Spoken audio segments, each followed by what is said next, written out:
Trump మరొక సంచలనాత్మకమైన నిర్ణయం, భారతదేశానికి తలనొప్పి, ఇరాన్ మీద కసితో తీసుకుంటున్నటువంటి చర్యలు.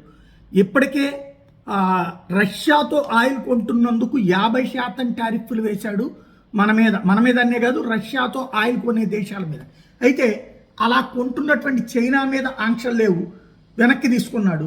బ్రెజిల్ మీదన మన మీద మాత్రం కొనసాగిస్తున్నాడు, ఎందుకంటే చైనాతో వాళ్ళ అవసరాలు ఉన్నాయి కాబట్టి. రెండవ అంశం వచ్చేటప్పటికి ఇప్పుడు ఇరాన్తో వ్యాపార లావాదేవీలు జరిపేటటువంటి దేశాల మీద 25% టారిఫ్లని ప్రకటించాడు. అతని ఉద్దేశం ఇరాన్ని రిస్ట్రిక్ట్ చేయడం, కానీ ఆ ఇంపాక్ట్ మన మీద కూడా పడుతుంది. మన దగ్గర దాదాపుగా ఇరాన్తో వ్యాపార లావాదేవీలు జరిపే దేశాల్లో టాప్ 5లో మనం ఉంటాం. చైనా, రష్యా నెంబర్ 1, నెంబర్ 2గా ఉంటే మనం 3 ఉంటాం దగ్గరగా. అలాంటి సిచ్యుయేషన్లో ఇప్పుడు ఇరాన్ మీద ట్రంప్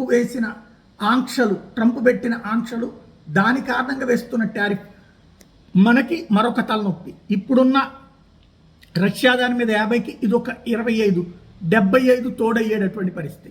ఇది భారత వ్యాపార పరిశ్రమలకి దెబ్బ.